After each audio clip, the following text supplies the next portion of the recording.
Okay, welcome and thank you for tuning in to Rock Your Life with Nora Finch. I am a mental readiness coach who specializes in preparing first responders new to the industry. I offer coaching, and that is going to help them or you, if you're watching right now, with mindset training skills to help you manage the challenges in your professional and personal life. While I specialize with first responders, I also offer variety guests. So if you go on there, you can see my shows that have all different types of people on there.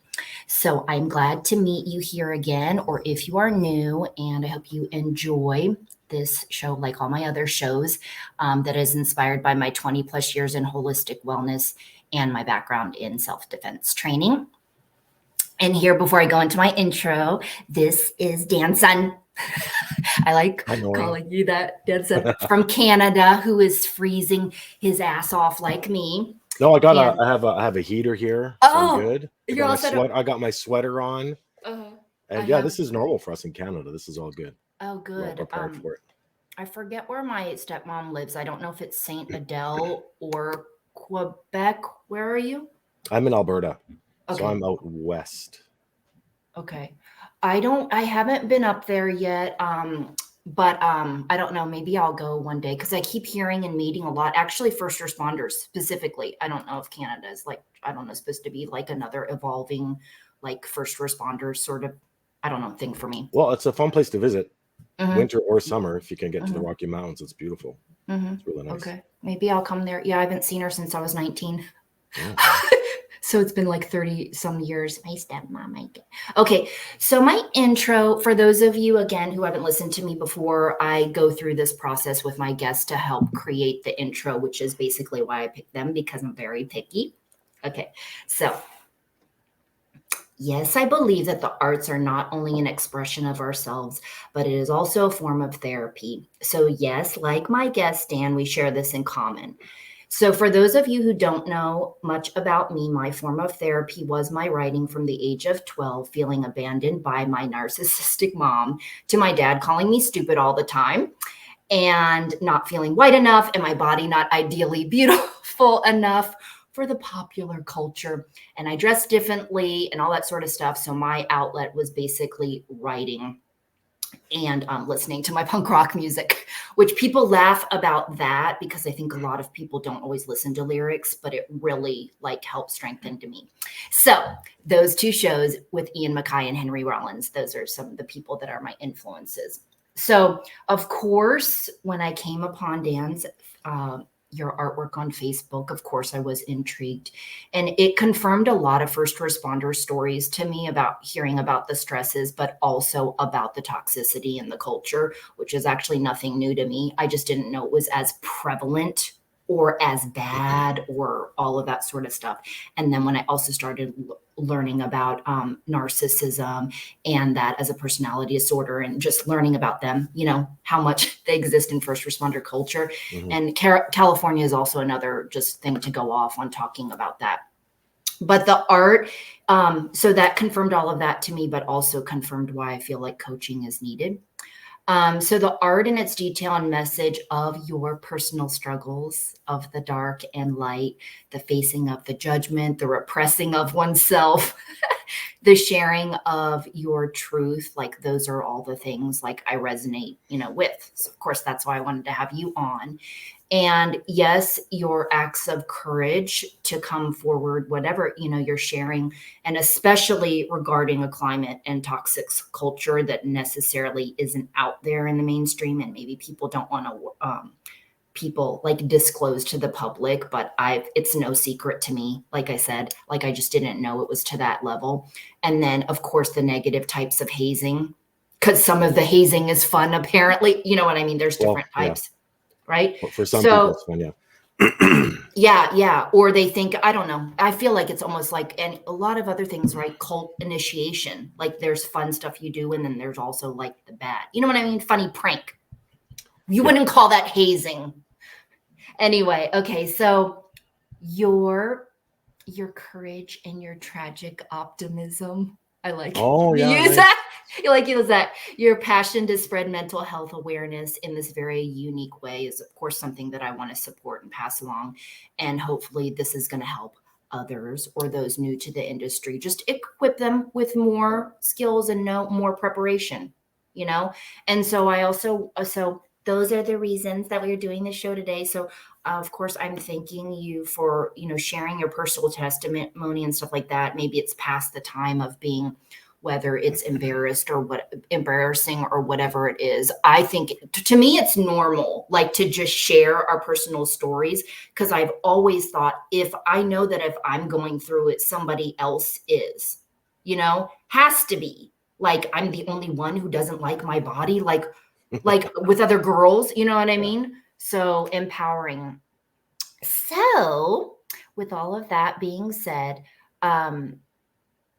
we are going to go over today. For those of you, you can read the details, but I'm going to tell you right now if you want to listen on. So, we're going to talk about not only Dan's art, but also a little bit his background, why he wanted to get into this, leadership, and whatever was it, tips for the field, PTSD, a little bit told differently, because now as we go, everybody's body is different, but I keep hearing different stories of, hey, some of my symptoms were not on that list, which of course makes sense. It's anything, right? You look at a list and you can't just label that it's a one size fits all. So your symptoms are actually like pretty unique. Considering some of the ones that I heard. And then I also talked to Mr. Andy Starnes, who's coming up. Same thing with him. And I was talking shit because he's all, yeah, I was diagnosed with analysis paralysis. I'm all, did you make that up or something? Like, what is that? Do I have that? And so I was like, did they just make that up? So yeah, so he's like, yeah, I was always the one like making fun of people. And so him and another firefighter said, I don't know when it started, like if it was 15 years or even 20 years, they couldn't keep their mask on. So that's how he got the diagnosed or, assessed for analysis Mm. paralysis. Have you heard I've that never heard term? of analysis paralysis. No, That it's that it's fun to say analysis I paralysis. I It's like know. say that after 4 shots of tequila. Yeah. Analysis paralysis. Paralysis. I could barely say Yeah. it sober. Yeah. No, I never Yeah. heard of that Yeah. before. Yeah. So that's why I was like, did I make that up? So maybe I have that. So okay, Dan, will you start by anything that you want to share, but just kind of a summary of a little bit of your background, professional experience and whatever. And then if you want to add in there about why you decided to do this work. Sure. Okay. All right. So I'm from Alberta. I'm Canadian. So if my accent pokes out, that's why. Mhm. But I first became an EMT back in 1996. And then I graduated from that and then became an English teacher and moved to Egypt to be in Egypt to be an English teacher. Then I traveled around the equator being an English teacher. Then I came back around 2000 and got my advanced care paramedic schooling, and then have been working full time as a paramedic firefighter since then. And what made me decide to become a paramedic, I was living in the Cayman Islands, not working as a dive master, but I was doing some training to become a dive master. And part of our training was to do medical rescue, dive rescue stuff.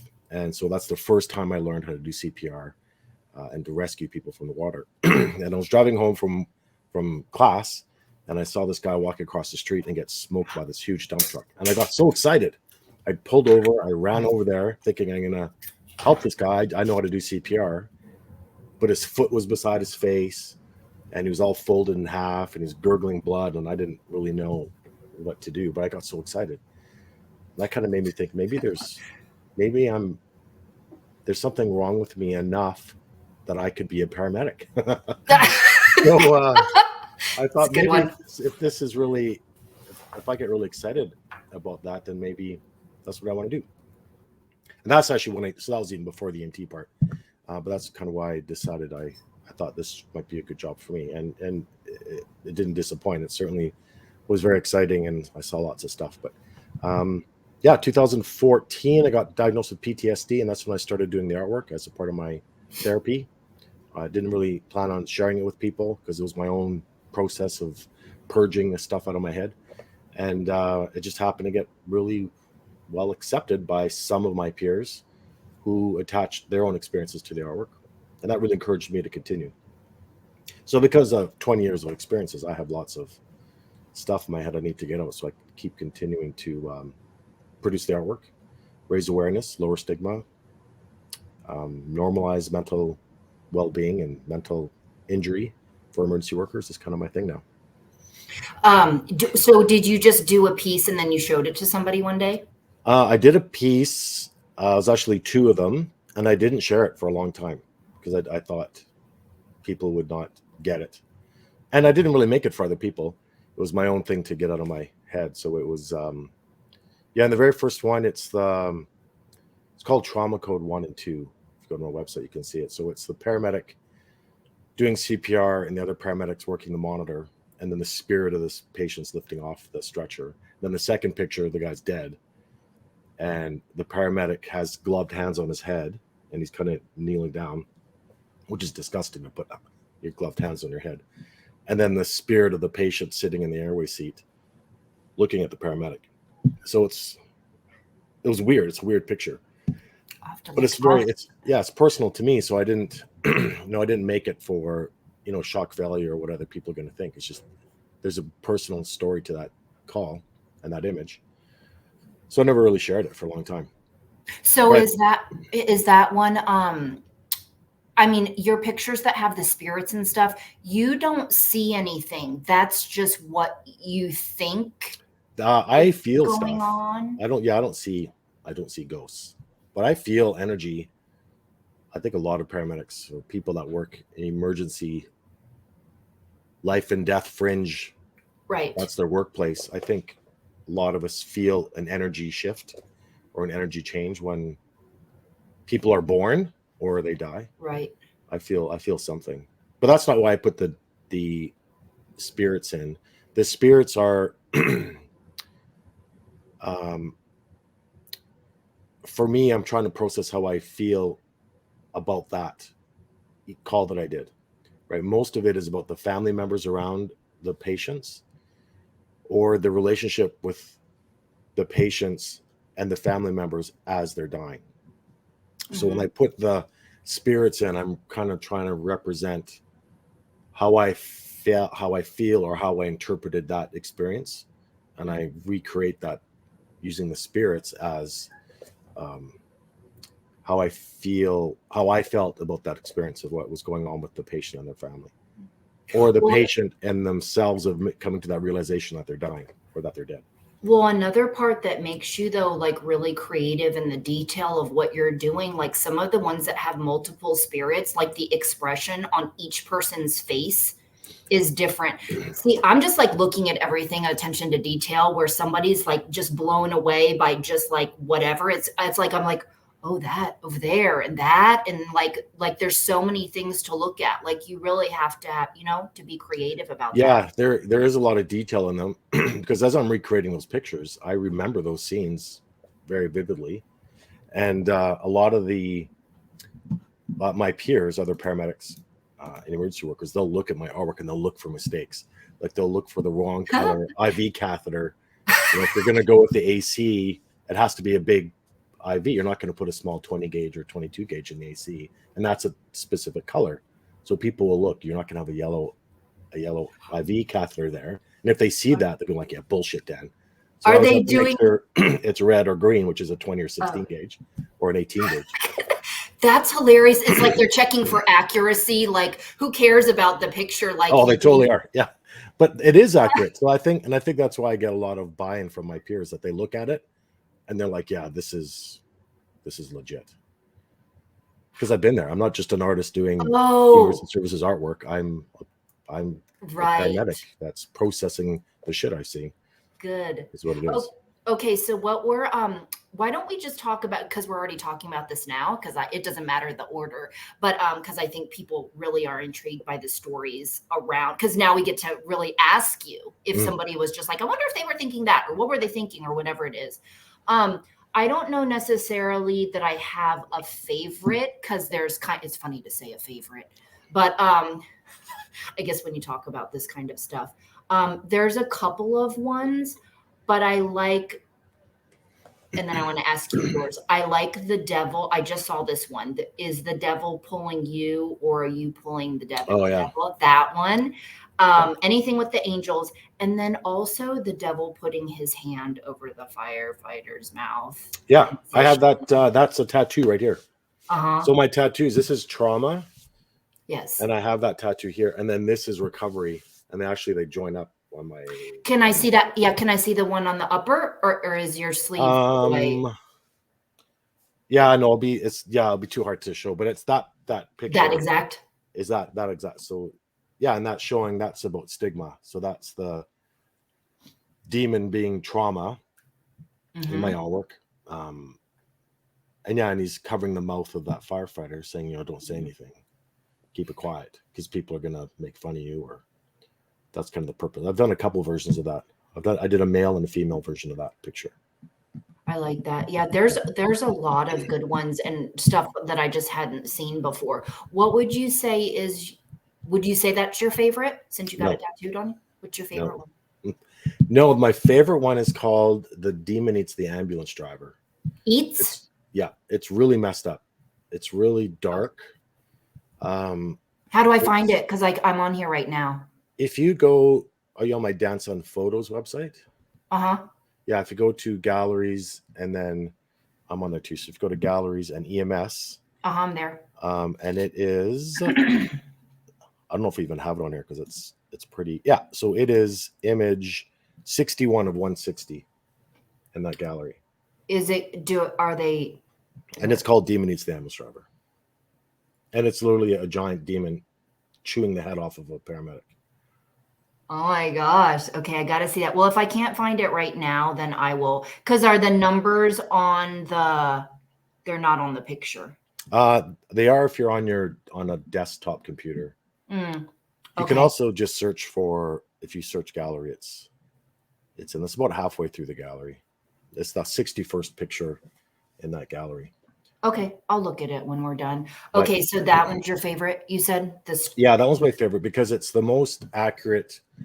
When I have an emotion or feeling I'm trying to portray, I'm trying to get out of my head or trying to purge out, an image pops into my head and I try to recreate that image and that feeling in a physical 2-dimensional picture. The more accurate or authentic I can do in that process, the more successful that picture is. And that one is the most successful. It represents suicide.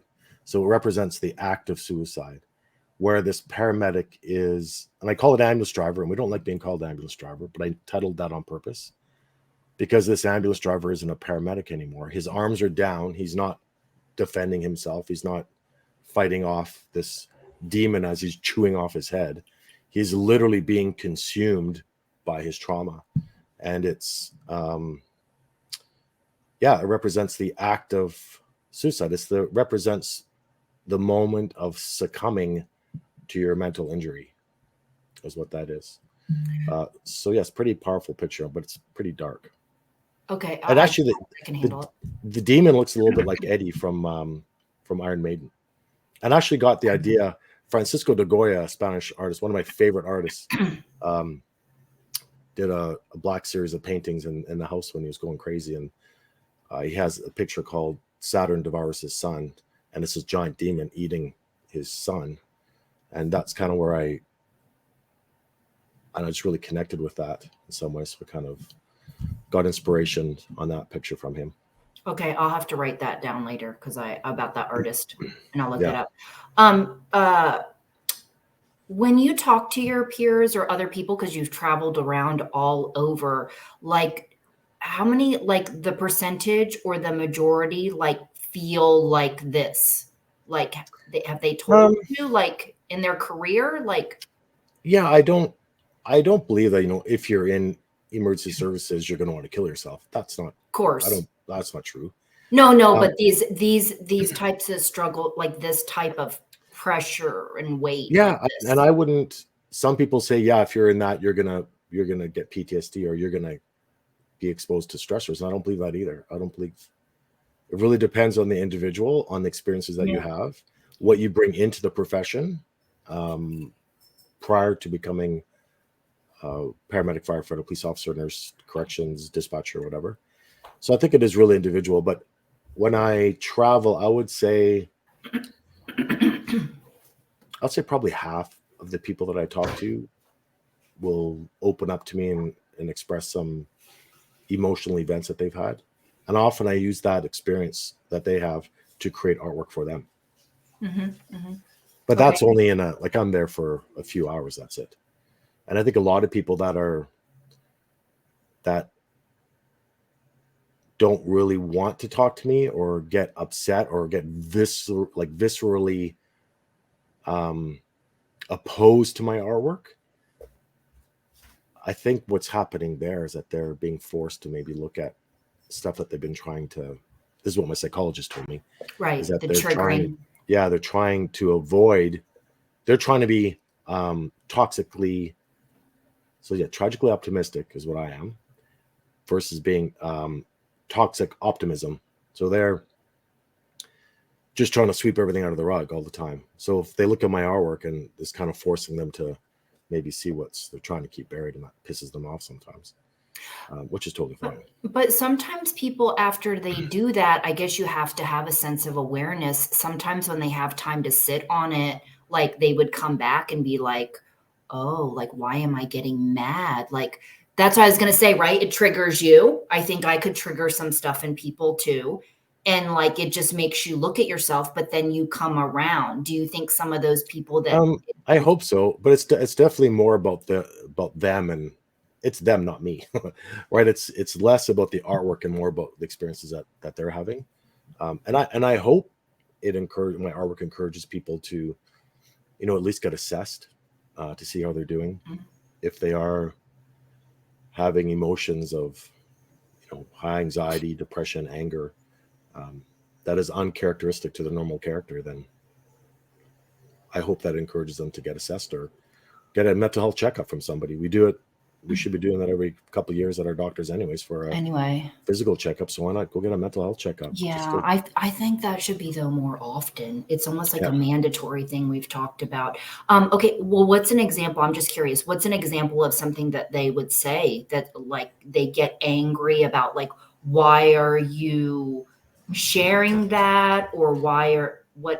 When I travel, they don't say anything to me, right? So, but I can tell. So they will. Usually I'm there and I meet them and I talk with them and we talk about whatever photos. Usually I'm there to do a big group portrait of everybody. And then I gently bring in, the mental health aspect of things. And I could just sense that some people really are uncomfortable talking about that. And some people just leave. So they don't tell me anything, but they just, they don't want the Dan Sun experience. Is what I was told in No, recently. I that's a good way to put it, and that might also explain though why people don't say anything just in general when you talk about personal struggles. It doesn't mean they didn't think about it. It doesn't mean they don't care. It doesn't mean anything. It's just like you said, uncomfortable.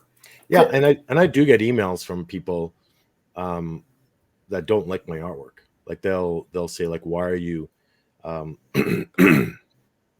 bringing forward, this Private tragedies, like it's private stuff. Why are you sharing it to the public? Or they'll be like, look, I've been a paramedic for 40 years and I'm totally fine. Like, why are you pushing that we're all messed up?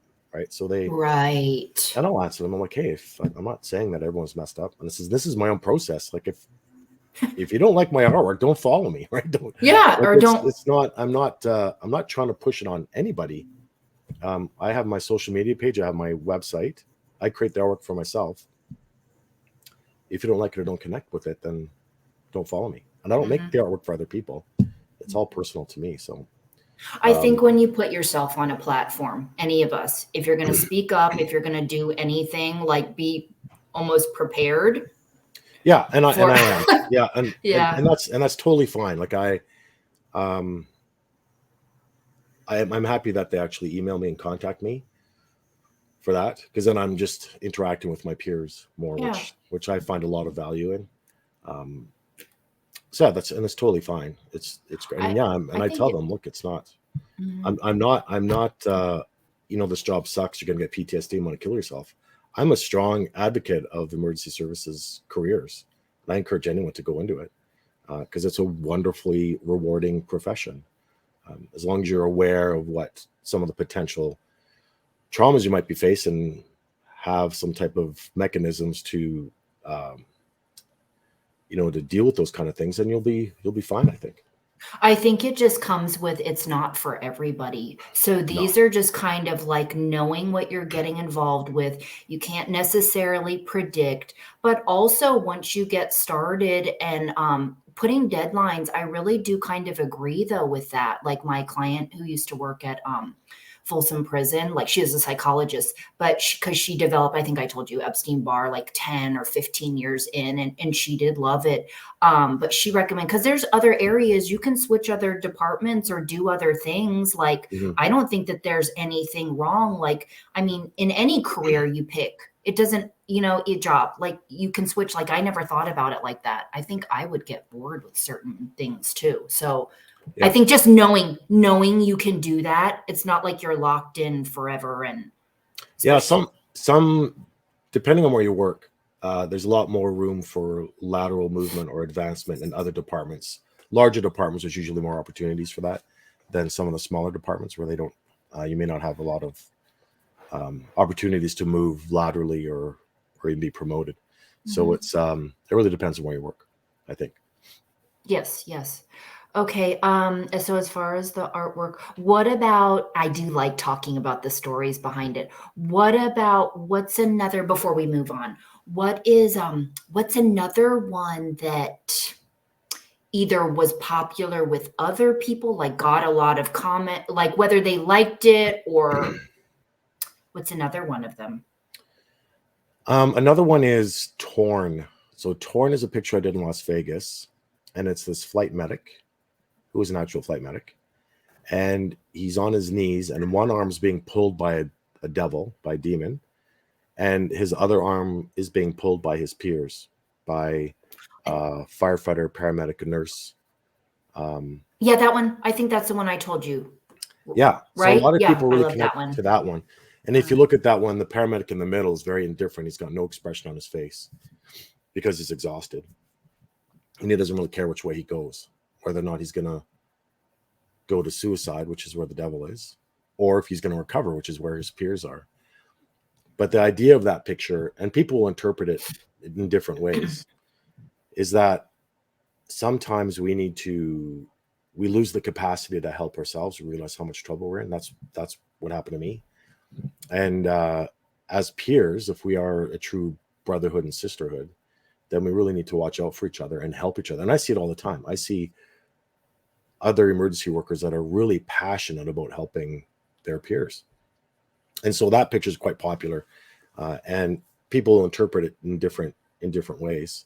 But yeah, that's also one of my favorite. I have a big version of that in my gallery here that I really like that one. I like that one too. And for those of you that didn't, or people that didn't watch the clip, you want to say, you said angels represent recovery in the pictures, and the devil is trauma. Yeah, some people get offended. I do a presentation on post-traumatic growth, and I share a lot of the artwork. And some people get offended because there's so many angels and demons in there, and I'm kind of using those symbols. But at the beginning, I'll say that as a disclaimer.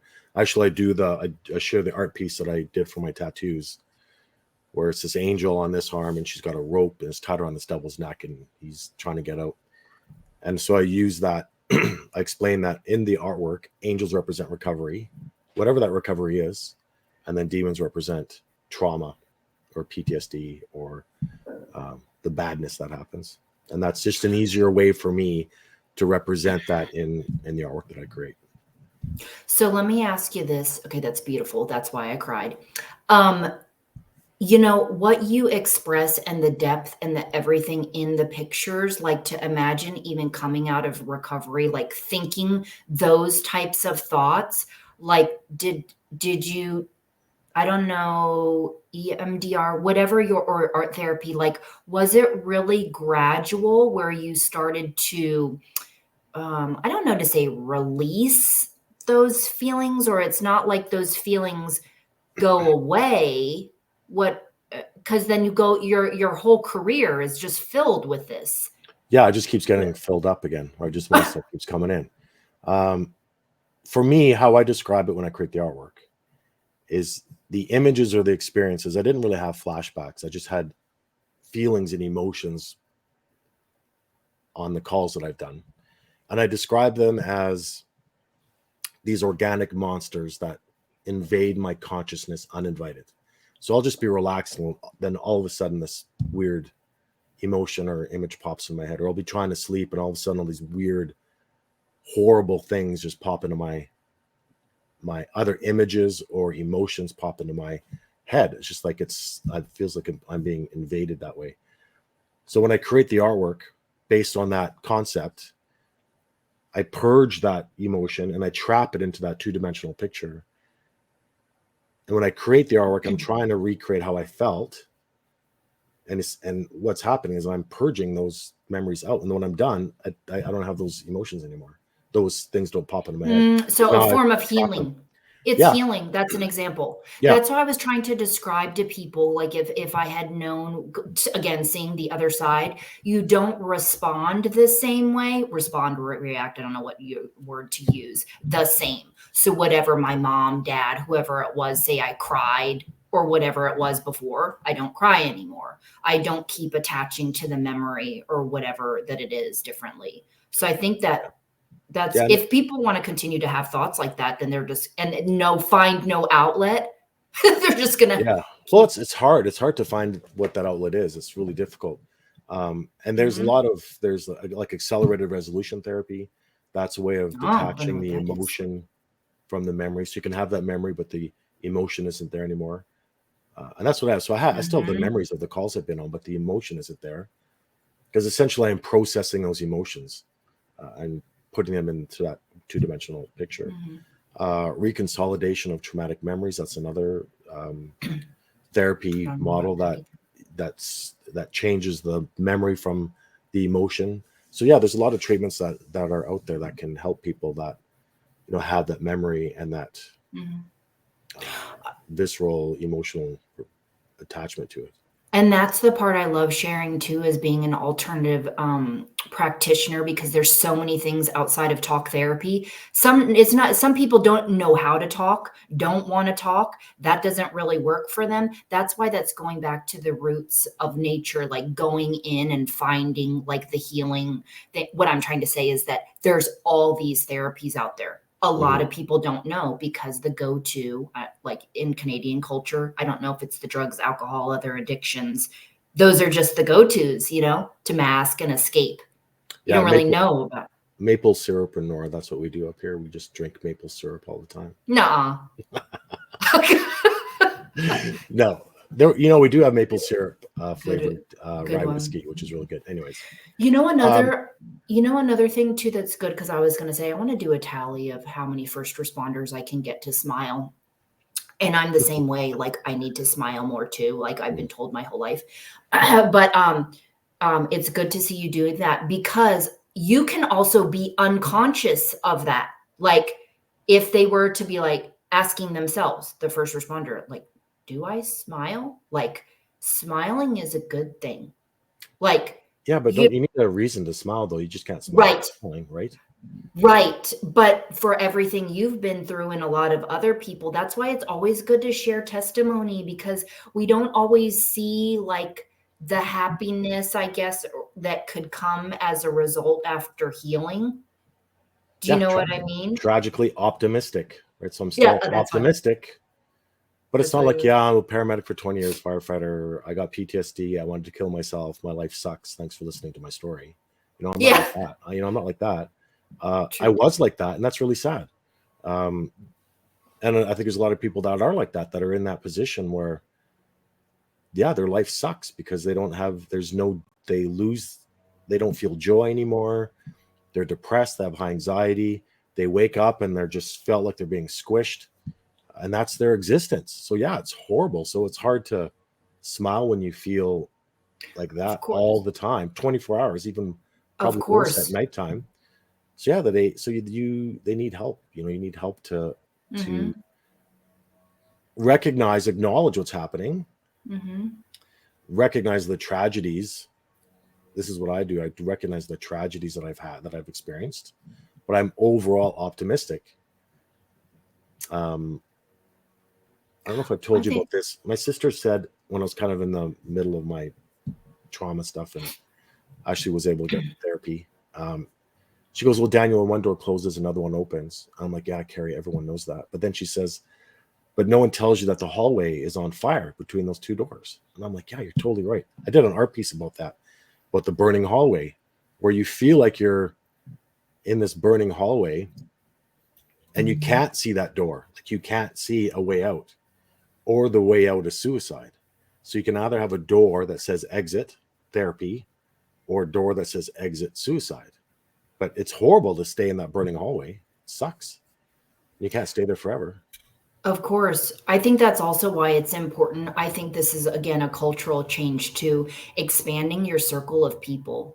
If you're, which can also recognize, make you feel good, venturing out, because again, Yeah. you hang with your own But people, you're right? not going to do that if you have trauma, right? You're going to withdraw. You're going to, well, for Mm, myself and a lot of people that I know, when they were in that heavy trauma phase, they didn't want to be around people. They didn't mhm, want to socialize. They didn't want to leave their house. mhm. So it's hard to ask for help if you don't have the capacity to. You don't want to reach out to anybody. You're just Or trying to stay the, strong to protect yourself. I yeah. did a picture called "You Can't See Your Hand in Front of Your Face," right? Where you're in survival mode, where it's food, water, shelter. Those are your priorities, and you're just trying to survive every day. So you're not gonna be able to ask your EAP program for assistance, or you're not gonna you're not gonna Mhm. feel like you have the capacity to to ask your friends for help. Or so yeah, it's really tough. A lot of the treatments that I see people promote that are out there. I'm going to school right now. I'm going to school to become I'm in a 2-year program for Mhm. counseling therapy.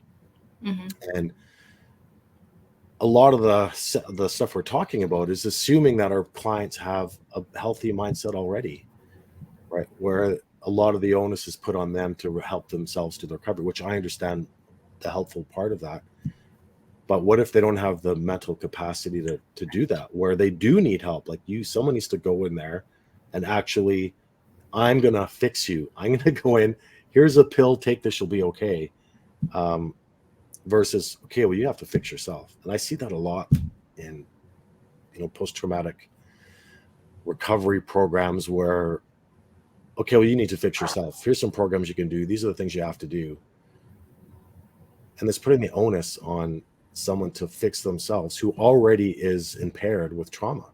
It's tough, right? Versus them needing help. It's like, hey, help me. What can I So do? What treatment models are out there for me? Don't put it on me because I don't have the capacity to do that. I'm barely surviving day to day. So what about your peers when you're around each other? Is it one of those things where you're all working together and like everybody's traumatized? So there's very select people that would be like, hey, he doesn't look so good today. Or like, how does Yeah, that go? like I don't think like everyone would be traumatized, right? And there's different levels. But if you're healthy or you're uninjured and you have a partner that you start recognizing changes in their behavior, like you recognize that they are isolating, they're angry, they've lost their sense of humor, um, then call them on that. Say, hey, how are you doing? I'm checking in. 100% they're going to say, yeah, I'm fine.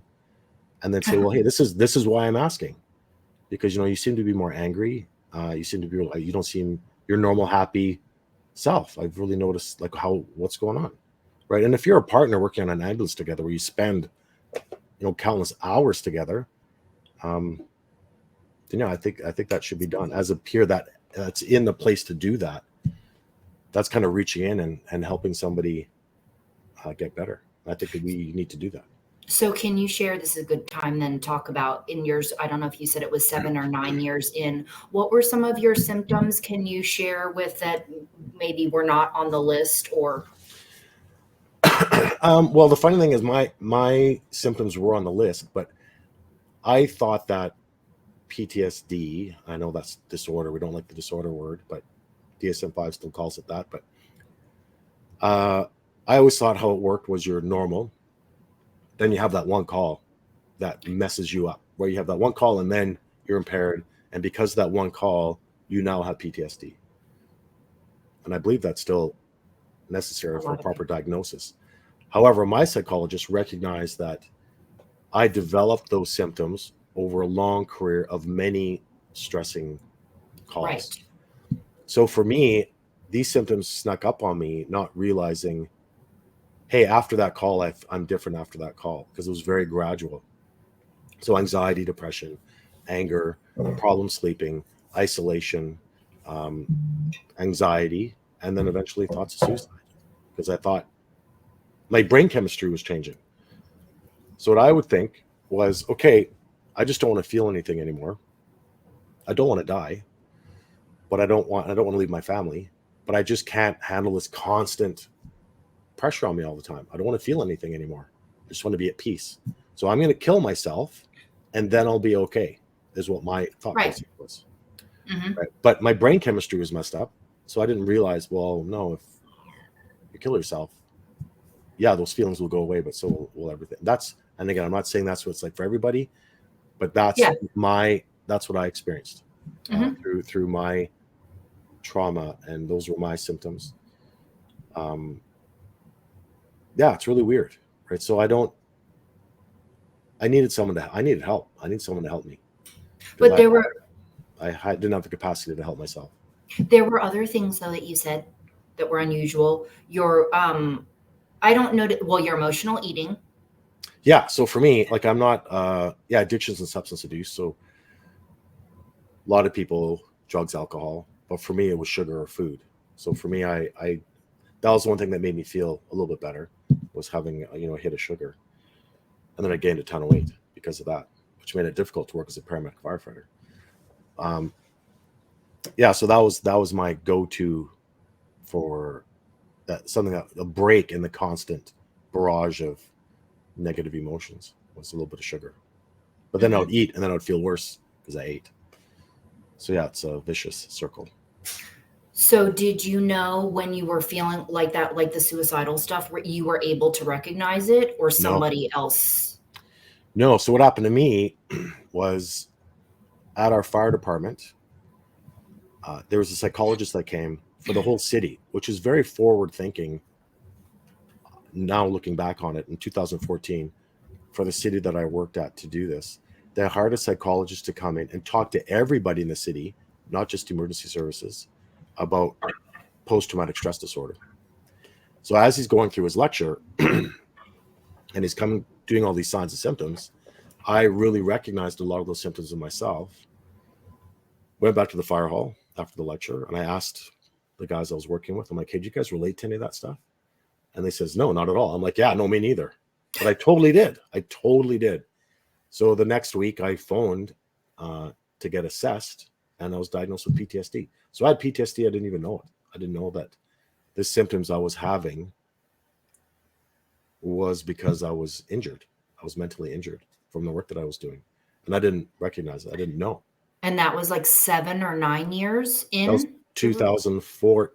That was 14 years in, 12 years in. Oh, wow. Okay, yeah, I've heard that. I've heard like 7 to yeah, about 14 or 12 or something like that. Yeah, it really depends on, Wow. where you work, what your exposure is, what you bring into it. So I think it's different for everybody.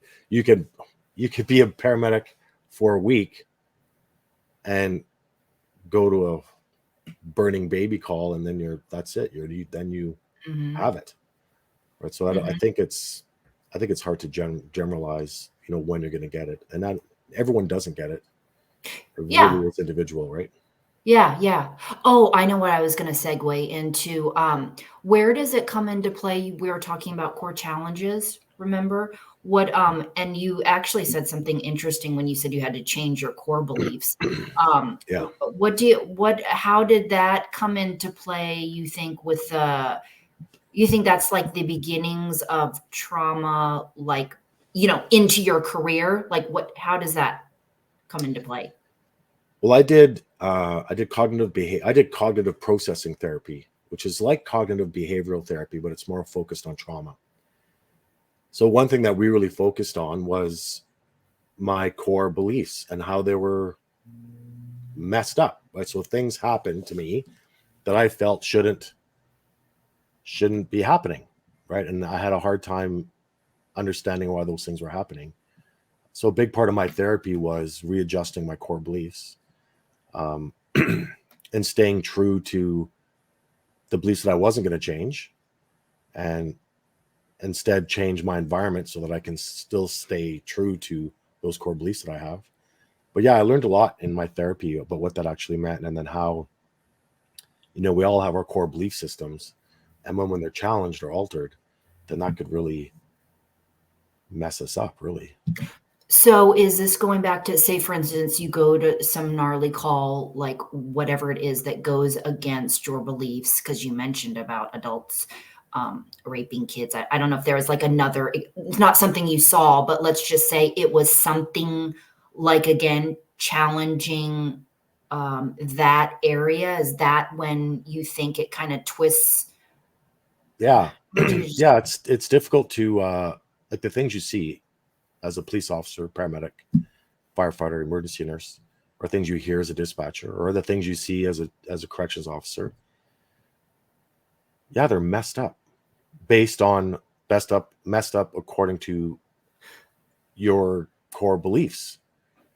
Like, people shouldn't rape children. They shouldn't they right? shouldn't they shouldn't cut the heads off of people. They shouldn't do those things. Right. So as emergency workers, we go in there and we don't have the opportunity to just stand back and process what happened. We see what's happened, and then we actually go there and we need to perform. Right. Then we need to work. And in some cases, we need to help the person that did the evil thing. Yeah, it's a bit of a mind screw. So, what are they doing in the training, or is that something in peer support? Like, where are you getting help to kind of deal with that?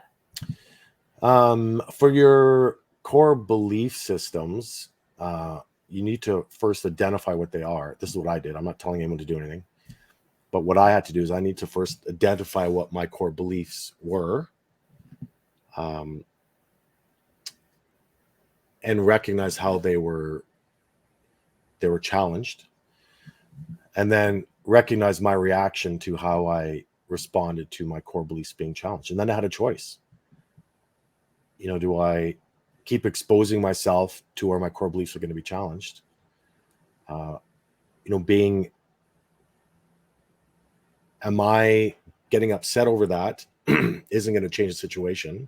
So it's a way you have to analyze what's really going on, and acknowledging how you're reacting and how you're processing those traumatic experiences.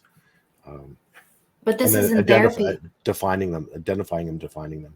I'm sorry. So, This is in therapy though. This is somebody who you recognize this and now you're going to therapy because it isn't offered, right? There's nothing oh in the yeah, academy. There's nothing like you're in the career and they tell you, go to peer support and talk every week about, there's no suggestive, like, because this career isn't like a new thing.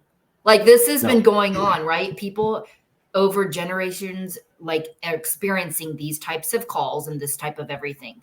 So this is why we're talking about this now, yeah, is that there's nothing. yeah, and it's different for everybody too. So it's not. I don't want to say breaking your leg is simple, but if you have a mid femur fracture, you go to the hospital. The doctor's going to know. Okay, I've seen this a million times. This is how we fix it. I fixed this thousands of times, and this is how it works. This is the best practice for Mhm. fixing this leg. It's not like, oh, okay, well, for you have a mid femur fracture. For you, we need to find a different way to fix it than the other person who has a mid femur fracture. We have to find a way to fix it. So with mental injury, it's difficult, or I think more challenging to discover what's really going to work for you, for the individual, which is hard sometimes. So the first time you're starting out and you go to one of these calls in particular, so you go back and you like, maybe you make a couple of comments to your partner, whoever's there. And then what do they say? Well, the old way, right, is suck it up or something, like some crazy stuff. Like what is there's not like, oh, you need to go talk to, like, because say it's you, right? You're just like, that's really fucked up what I just saw. Like, okay, maybe it'll go away in a couple days. Like, what happened where you were? Okay, well, this is really fucked up, I'll tell you. At the beginning, for me, I knew I was going to see those things. And that's why I wanted to become a paramedic, right? I wanted to intrigue. I wanted to live on the fringe. I wanted to live a full life, and I wanted to experience life at its fullest. So earlier on in my career, when I would go to calls like that, I'll get really excited. And I was able to separate myself from, okay, that's the call, that's the event. This is reality. This is what's happening in our society. But I was able to separate myself, and I enjoyed it. Right. Like I didn't cause those things to happen, but I was excited to be there and be part of making that situation better. Right. I loved it. Right. So after calls like that, I'd be totally pumped. Right. Me and my partner would be like, oh my God, that was awesome. Like that's a good call. If you ask any paramedic what a good call is, normally the public is going to say, that's messed up. Well, we're not talking about the rape and stuff like that. Like that's not that stuff. Yeah, those are never good calls, but I was able to separate myself. Over time, over time, I stopped wanting to see those calls. Like I don't want to go to car accidents anymore and see mangled bodies in cars. Where before you go to car accident, I'll get excited and run up there and that's why we do it, and try to help people if we can, and then really get an adrenaline rush from that. And then after the call, then like, wow, man, that was an amazing call. That was great. I was able to practice some of my, like, horrible for them, but this is why I wanted to become a paramedic. That call is why that was a good call, because I'm able to practice the skills I learned, and that's why I wanted to become a paramedic. So I was like that for a long time. And then over time, I'm like, no, I don't want to do calls like that anymore. I don't want to do trauma. I don't want to see people dying. I don't want to see mangled bodies. I want to go to the call where the senior citizen's complaining about ankle pain for 3 weeks and decides to call me at 4:00 in the morning to take him to the hospital. Those are the calls I wanted to do. But you don't get to choose the calls that you go on if you're in the ambulance. So it was almost like my bucket was full and starting to spill over, where after 20 years, I kind of did my share of the things that I wanted to see. And then to the point where, like, no, I've done enough. So it's almost like you said initially, the intrigue, and you're not the only one. I just think to the world, it can sound really messed up, because my client too, I understand it was exciting, and I never thought I'd work in a prison, but like seeing people pull their eyeballs out and eat them, and like intestines and whatever, like she was intrigued by it. So like, I think it's just a different type of personality. I think just like, different. It's reality though, right? So it's like, I've been to a lot of suicides in nursing homes. You don't think about that. You don't think about senior citizens killing themselves in nursing homes, but it happens a lot. I'm sure. Right? So we would go to, a call where a fella blows his head off with a shotgun. And we go in there and his brains are all over the place, and there's nothing that we can do. And that's reality. Like, that stuff happens. And then I start thinking, well, why did this? How sad it must be for him to be in this situation. And then it just gives me a good perspective of what's really happening in the world, which my therapist says that's hypervigilance and altered. I don't really agree with this, but they always say, do you have the sense that the world is completely dangerous? I'm like, yeah, I do. Right? They're like, no, that's a distorted perception. I'm like, well, Not really. Not if you Yeah, ask police I officers or think paramedics, the uh, stuff that we see, that is reality. That stuff is happening our every reality, day.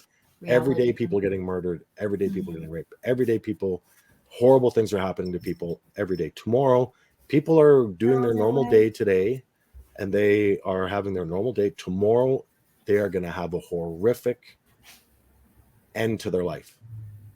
And that's an accurate prediction. It's going to happen to thousands of people tomorrow in the world. Mhm.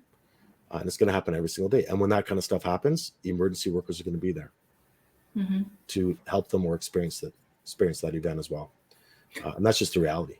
I think it's being naive and all that sort of stuff, like, even on my end to, because I was so sheltered to not think that that stuff happens, you know? I just didn't think the prevalence.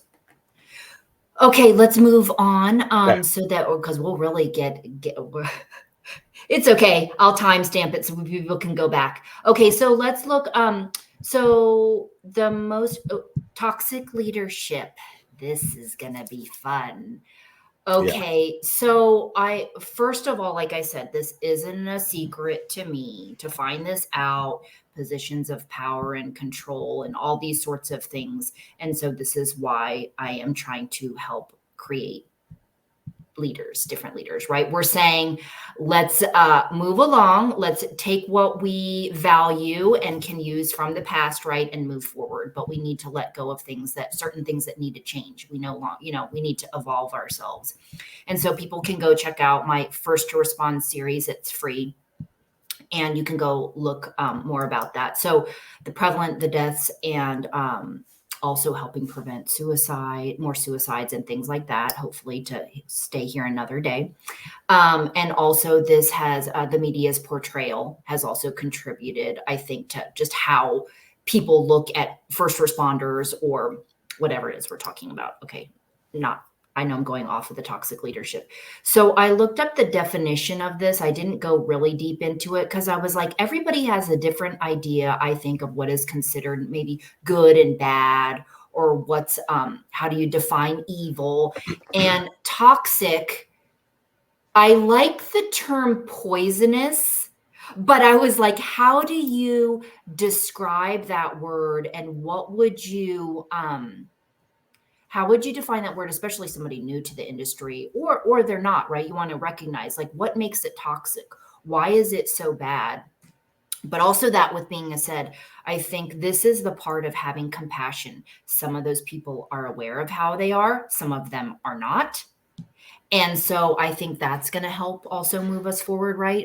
We're not here. I feel like it's not to blame and just focus on blaming, but what we can take and now move forward. Okay. You said this is the way that we've been doing it. Okay. Well, this is how we're going to do it now, So we Mhm. want to enhance. So how would you define in the first responder industry, either like toxic leadership or Yeah, I prefer I prefer to say trauma informed workplace because I don't know if you saw the art piece I did called Sanctuary Trauma.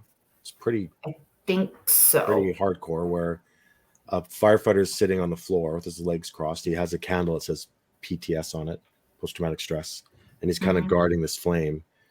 And then an officer is pouring gasoline on him, Yes, yes, I have seen uh, that. but Uh-huh. he's blindfolded, meaning that he Yes. doesn't understand what's happening. He doesn't realize the trauma that he's causing.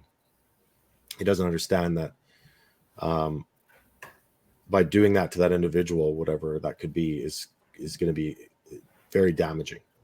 So I think it's more. I prefer to focus on being trauma informed workplaces and leadership being trauma informed because I think that sometimes they don't really know the damage that they're causing. They don't know. I've never met a chief that didn't tell me that mental health wasn't a priority for them. They all say mental health is a priority for them, but there's not a lot of guidance to show organizations. Okay, how do you be trauma informed? How do you have a psychologically healthy work environment in emergency services? There's not a lot of um, information out them for that, and then plus their plates are full already. So then they have to do this other thing, uh, but it really has to be done.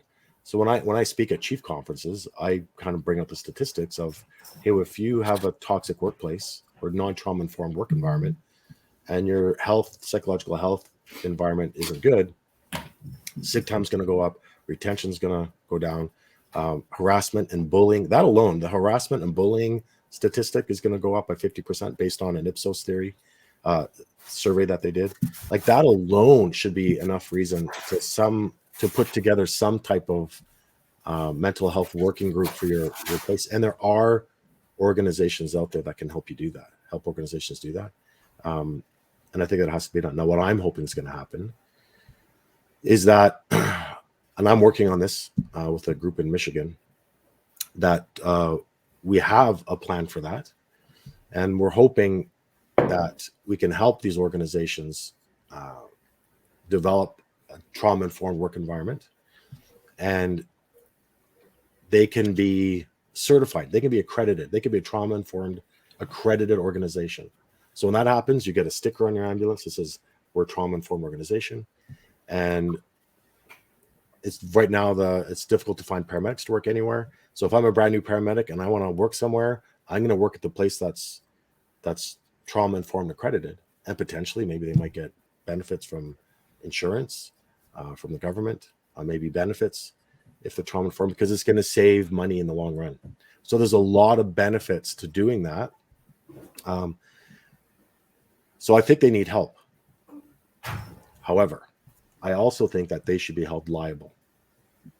If a firefighter dies by suicide in a fire department, and it is shown that is a toxic work environment, so there was lots of bullying, harassment, the psychological health of that firefighter wasn't taken care of, they didn't have any mental health support systems, or that firefighter didn't get any training, then I believe that fire department should be held liable for that death. No different than if I'm a firefighter and I do entry on a house and I die in that house, and it's determined that I didn't get the training to do an entry on a house. Well, my officer shouldn't have put me in that house, and that fire department should be held liable. Right. So there's a lot of physical workplace fatalities based on physical trauma because safety measures weren't put in place, but there's not a lot of mental safety measures in place for organizations. And the result is a lot of us are dying by suicide. A lot of the traumas that I have spoken to thousands of my peers, and the majority of them tell me that the source of their stress isn't from the dead baby calls they go on. It's from non-trauma informed work environments. It's from supervisors that are toxic. It's bullying and harassment that they're getting, unequal treatment at work, forced overtime, non-supportive environments. That's the cause of their stresses. That's the cause of their trauma, which would result in them dying by suicide. There's Dr. Olivia Johnson, who is great. She's from the Blue Wall Institute. She investigates suicides, police suicides. So I had a good conversation with her. I read her textbook. She came up with the Fatal 10, which are symptoms that many of these police officers have that died by suicide. They're very common. It's common Fatal 10, which a trauma-informed work environment would know those and look for those signs in their employees before they take their life. But when she investigates a suicide, she first determines if the officer brought trauma into the workplace prior to having the experiences there. And if not, then she can determine if the trauma is caused from the work that like the non-controllable stressors, like the calls that we go on, that we know we're going to see. If those are then they can go through calls and see the types of calls people have gone on. Or she can investigate the workplace and see if it's a psychologically healthy workplace. And she can determine, this police officer died by suicide. God, I don't want to put words in her mouth. But potentially it could be this police officer died by suicide because of a toxic work environment. And if that's the case, that department should be held liable. We do it for physical injury. I don't know why we don't do it for mental injury. And again, in the defense of management and organizations, there's not a lot of tools out there where like the physical injuries was like, okay, here's occupational health and safety. Here are the guidelines you have to follow. If you don't follow these guidelines and someone dies from a physical injury, you're fucked, right? But at least they have that outline. Okay, this is give us stuff to follow versus, okay, you need to create, you know, these guidelines where they're so busy already. So a lot of times if you think of the term of perceived injustice. So let's say a paramedic goes to their officer, says, hey man, that call really messed me up. And that officer doesn't have the training to deal with that.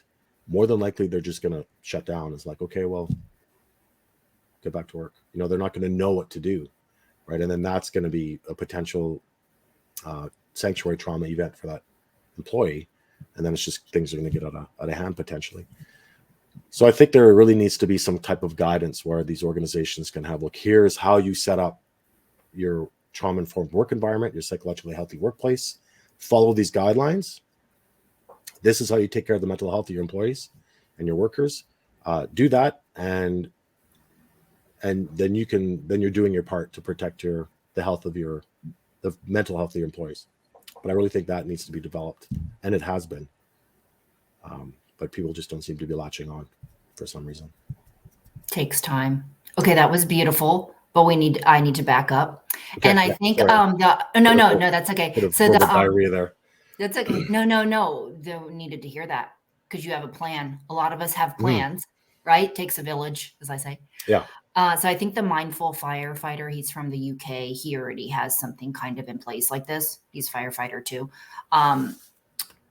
Okay, so let's just be brief though on backing up to toxicity, because it doesn't have to be, I don't think, bullying, harassment or whatever, even on a regular basis. I thought this would be good to bring up. So it could start with language, how you actually respond to the person that brings up, because again, I think the older generation, they've had their style and way of whatever it is, right? Whether it's man up, quit being a pussy, whatever, you'll get over it, whatever else they say.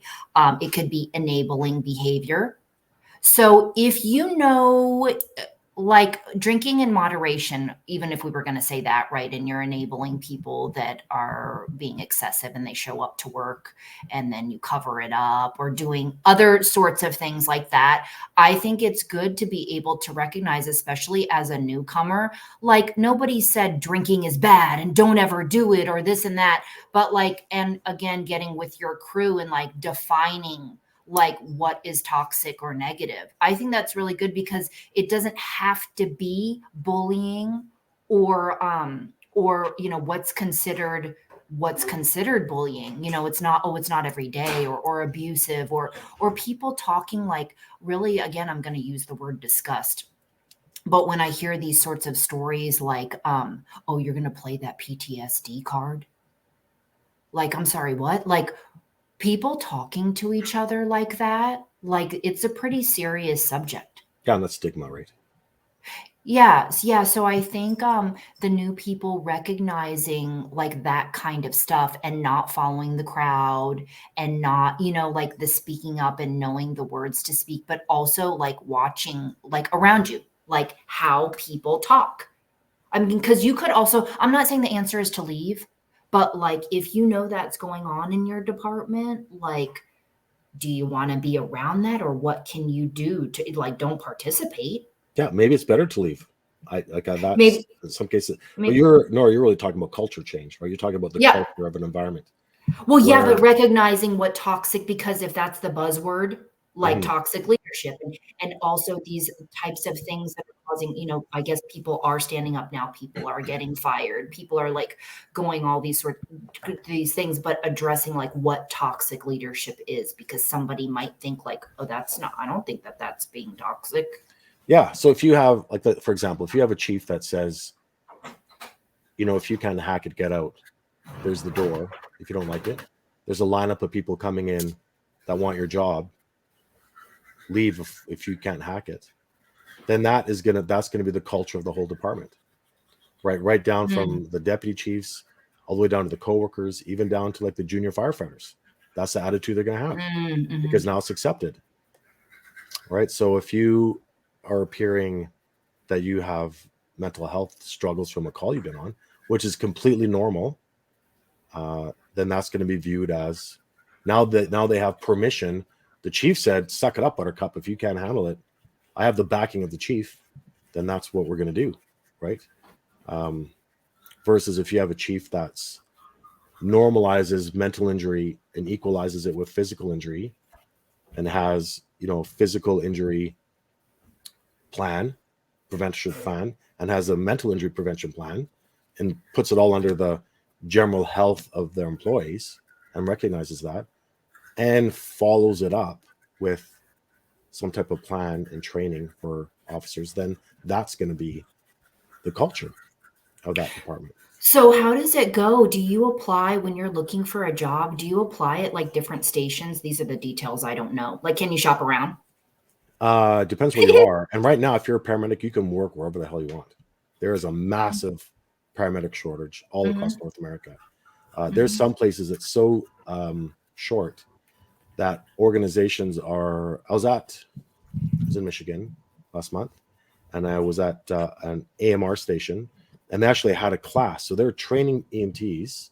They hired They hired people, train them to be EMTs, so that they can work on the ambulance because there's no EMTs looking for work. So Mhm. they're training people to do the work.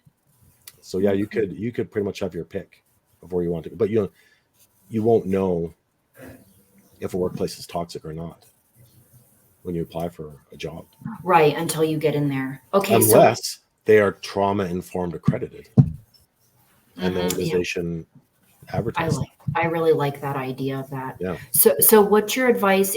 I mean, as far as I don't know, say how to manage those environments. There's probably always going to be some. I don't want to say that always going to be. We're not all going to like everybody when you're working with a lot of people. Like, do you have any advice in terms of managing within leadership like that, or just don't get involved? Like, don't. Well, there's three things you can do as a frontline worker.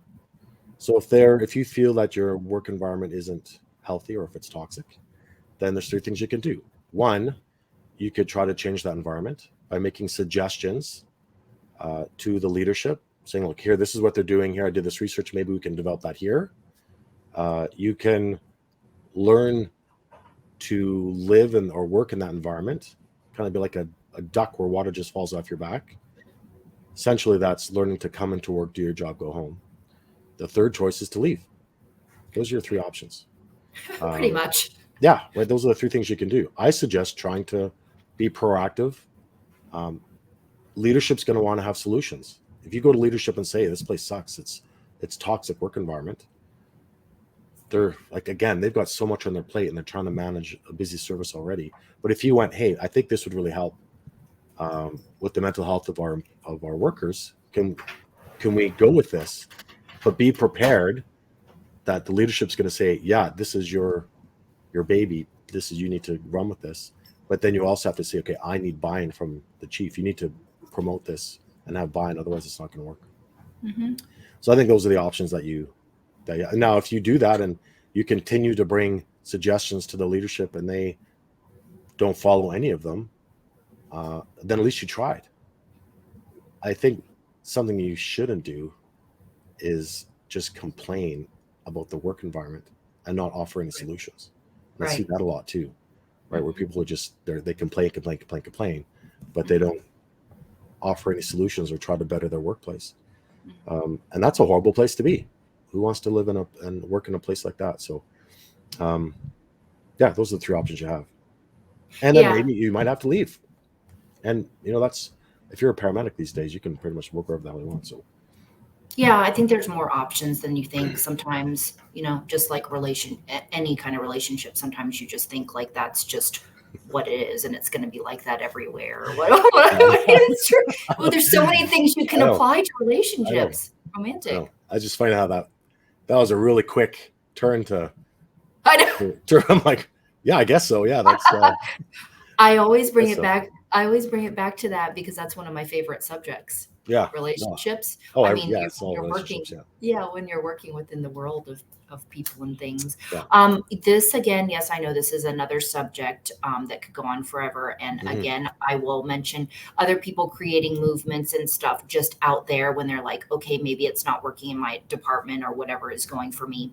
I mentioned to you before, Sean Duffy of Build Your Culture and Jeremy Sanders of Crew First Culture. So they're kind of doing like almost like they're coaching on the side with like their podcasts. So I think people always knowing, because things like this, when you just feel like you're up against the wall or you're not getting any progress or nobody cares or whatever it is, and that's why I'm doing what I'm doing. Yeah. Now, unfortunately, Nora, I think what's going to happen is that there's going to have to be legislation that's going to come in and force these organizations to follow Yeah. specific guidelines. And if they don't, then Yes. insurance, and then they'll have to be forced to do it. I don't think it's going to happen. I've seen smaller departments with super supportive leadership with trauma informed workplaces, and they're psychologically healthy, and I see that with frontline workers. I interview them and they're very happy there. So it is possible, but I don't see that often. I know. It's going to take time. So let's end it with something light, really right. quick. So yeah, we could talk more about all this sort of stuff, but if you knew then what you Yes. know now, that you could give a tip on either on this, you had to be Johnny on the spot and improvise a situation, or you didn't have a medical implement, or I don't know, or Yeah. something. I know there's so many stories, but any situations, just I wish I would have known that. Yeah. I have a lot of artwork about death notification, and I feel I really messed that up. I didn't get a lot of training in school for that. For what? For death notification. So being on a scene, the dad dies, and now I have to tell the family that their dad's dead. I really didn't know how to do that. I think there was like a couple paragraphs in our book. And because of that, I didn't really know. A lot of times I just left. Right? I didn't tell the family. I had the police tell the family. And that's an opportunity to really make a lasting impression with the family in a, it's hard to say positive way when the family died. I know what you mean. But that interaction with them is going to be something they remember forever. So if you're able to do it in a compassionate way, and there are ways to do that, I wish I would have known that, because there's many times where I did a family an injustice during a very difficult time for them, where I could have made a positive difference for them, and I didn't, because I didn't really know, and I just wanted to get the hell out of there. My friend Alexandra in California, I met her in California. Is she in Florida now, I think? She actually has a course that she developed. It's a paramedic firefighter. She's actually getting a PhD in, I think it's ketamine effects on firefighters with PTSD. But she's a good friend of mine, and she developed a program, a death notification program that you could do online, which will show you how to properly communicate with family members at that moment as an emergency worker. And I wish I would have had that training when I first started. So do you have a plug for it? How would people find that if they listen to this and they want to? Yeah, if I was prepared, I would tell you. Could I tell you and then give you a link in the thing? I'll have to look up her link. Yeah. I'll have to look it up. But yeah, she has a link that I can share with you. But yeah, it's just an online course that she does. I think it's like $30 or something. And she's developed it, and I think she got her master's in psychology. But yeah, she's awesome. Okay, I love that recommendation. I wasn't expecting that. But what else is something light? Oh, that wasn't juicy. Oh, I was going to say, was that not juicy enough for you? No, that was really good. No, I'm really glad that you, because I've also looked into chaplaincy. Isn't that though with the chaplain? There isn't always a chaplain there. Yeah, there's not. Sometimes they would do that, or victim services does that. So where I work, we have victim services. Thank God for victim services. So if I knew it wasn't going to go well, I would call them and get them over there quicker than later. Mostly because I didn't want to have to deal with it. If they're there and they're with the family, then I'm Yeah. And I shouldn't have been that way, but that's how I was. Mm-hmm. But I wish I wasn't. I wasn't. The last few calls I've had like that, I wasn't like that. But I wish I was like that earlier on in my career. Yeah. I would want to know something like that. Yeah. So yeah, chaplains will do that. Victim services will do that. Or if you have the proper training yourself and proper death notification, then you could do it. It's very rewarding. If you can do it yourself and do it in the proper way, you're doing an amazing service for the family. And I think it'd be better, in my opinion. I don't want to get in trouble with chaplains or victim services because they are an amazing resource. But the family member that can actually speak with the paramedic that ran that call, to give them that notification, to let them know that everything possibly was done, and to do the things that you're supposed to do from the actual medic that worked that call, I think is better. Mm-hmm. Probably gonna get in trouble from people for me saying that, but that's just my opinion. So I think it'd be Yeah. better for the family if Yeah. it's more Yeah. connected that way. But Mm-hmm. yeah. Okay. What was the light thing? The Oh, light. what do you mean? What Like, are we because that still on was the very. what? Are we still on what I wish I knew before? Yeah, like, Topic? because when you first went to your first couple calls, like, you kind of still didn't really know exactly. I mean, you have experience, depending on how long you've been training, but there's still something like where you had to improvise or like Oh yeah. just do something last minute that you Okay. Yeah. use in So, something. so this is what happened to me, and I think it's pretty common for most paramedics.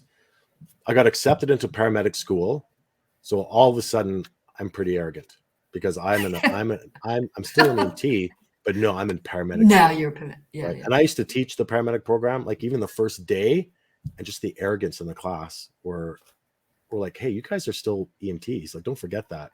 Like, congratulations." At that time, it was very difficult to get into the program, but while I was going to school, pretty arrogant. And a lot of people in my class were. Um, then we graduate, super, like a big accomplishment. There's a lot of work. I finally have my registration number. I'm now a paramedic, and everyone knew that I was a paramedic because I told them I was a paramedic. And then the first 2 years of actually working, I'd shit my pants every time that thing went off because now it's like, okay, you're on a call and it's you and a brand new EMT or a primary care paramedic, and you're the authority and you have no experience. No one cares that you're like, you need to perform. Like, it's, you put your money where your mouth is. So the first 2 years of my life, I was scared to death every time my radio went Right.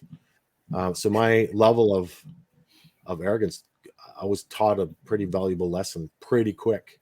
That first call I went on when I froze and didn't know what to do, and my EMT partner had to cover for me because I didn't know what to do. So for me, the first 2 years I was like that, and then after 2 years, and I started to build my confidence as an advanced care paramedic.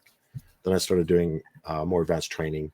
Uh-huh. So I started feeling pretty good from like year 2 to year 14, and then when the trauma symptoms started coming in, my confidence started to drop because of the trauma. Mm-hmm. But yeah, I think that's pretty common. I think Yeah, for paramedic I think students, I think that so. it's a Mm-hmm. big accomplishment to get in. You're learning really cool things in paramedic school, but then when you actually have to do them, and it's just you and your Mm-hmm. partner, then it's like, holy crap. There are calls where I wanted to call 911. Right? I would go to calls where I'm like, oh my God, what do I? And everyone's looking at me, and I'm like, call 911. I'm like, wait a second, I am 911. I'm like, shit, I got to do stuff, and I didn't know what to do, and I froze. I, I think Yeah, that is common because I think my other guest did say that, like 2 yeah, years. You might have yeah, said 4 years. What do you mean, though? You mean you froze and they had to cover for you? Like, what was yeah. going So I on at had, that and time? I did an art piece on it.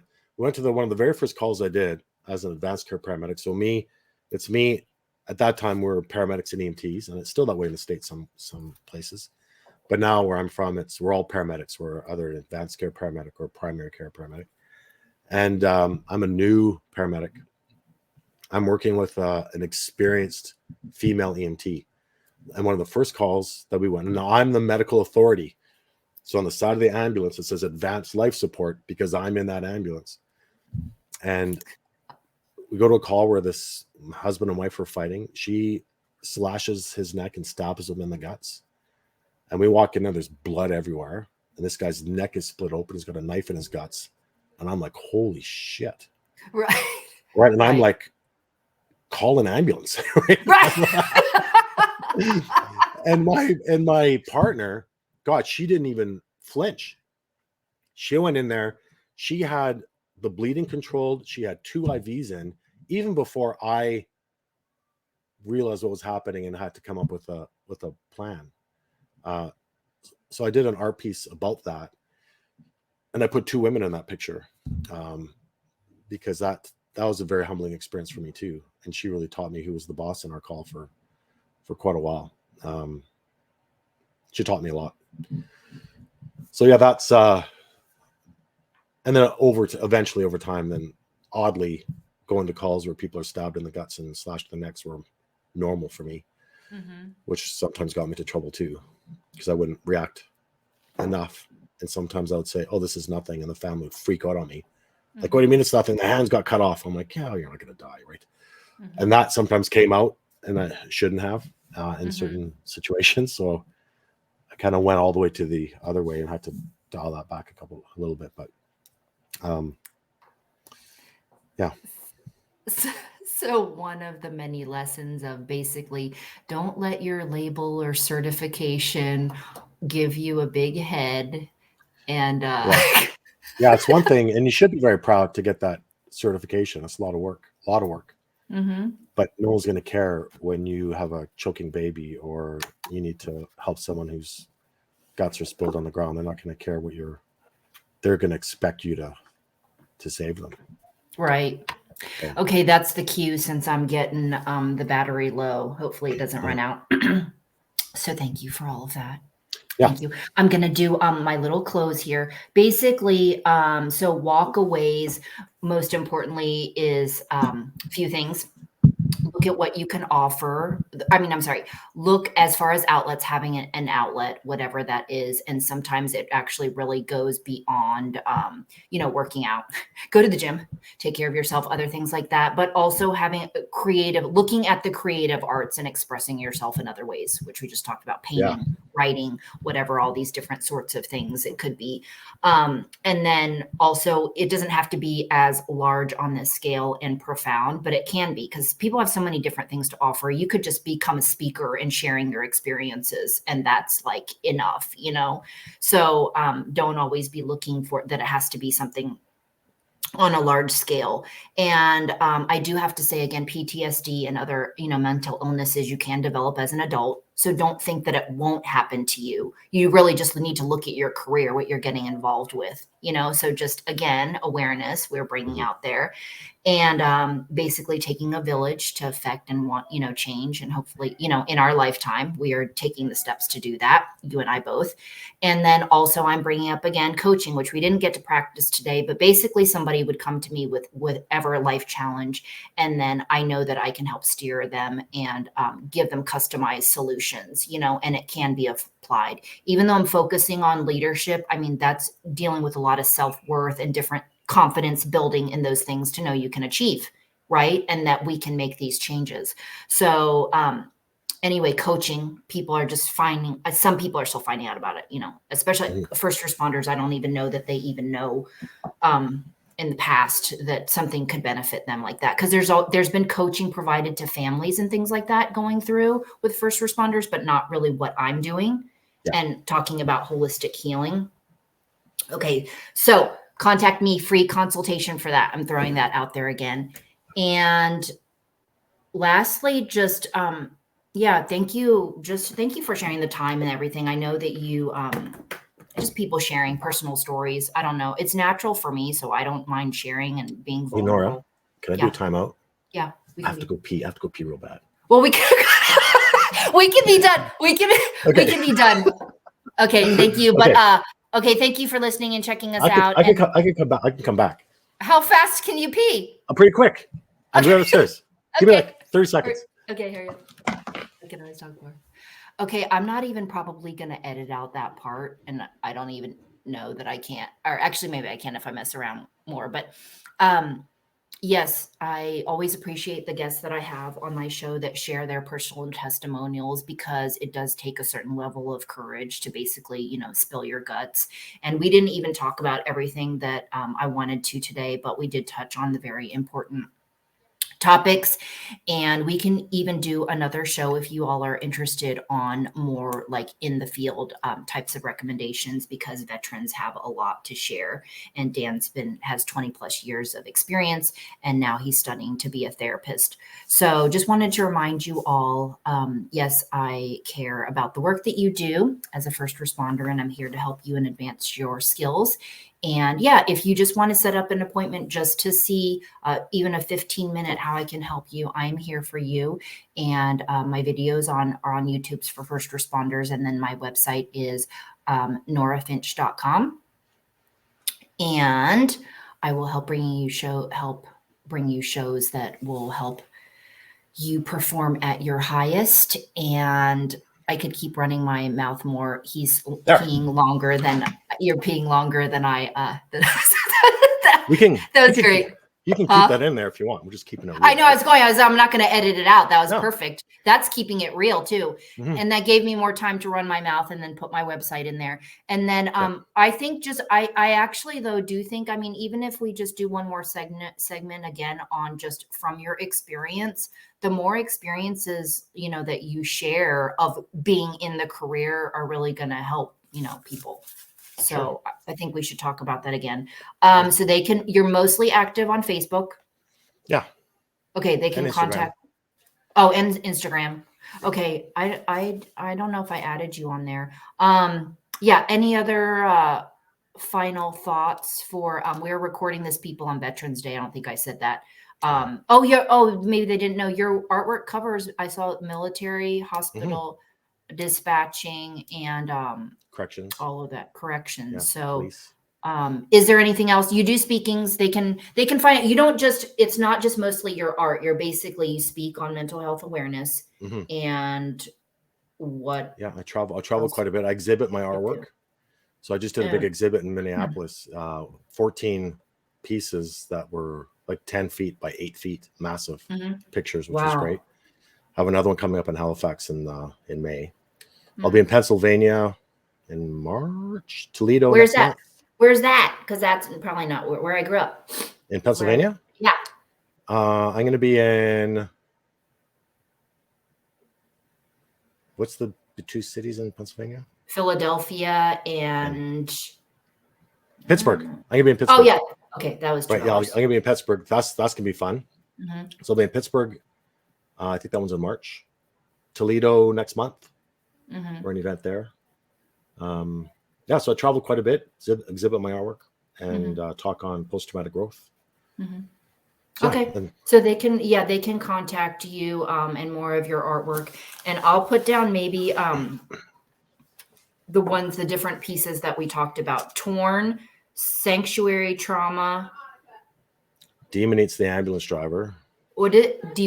Demon eats the ambulance driver. That's my favorite one. Okay. You might like that one. That was pretty rock and roll, that one. I know I haven't seen that one. I'm sure that I would like it. Okay. All right. Yeah, I think that pretty much covers it. That was good, and I'm happy with that. Yeah, I think that was good. Okay, so don't hang up, but I'm going to close out the show and end it right there. Okay, so you know where to contact, and thank you for listening, and we'll see you next time. Okay, thanks. Bye.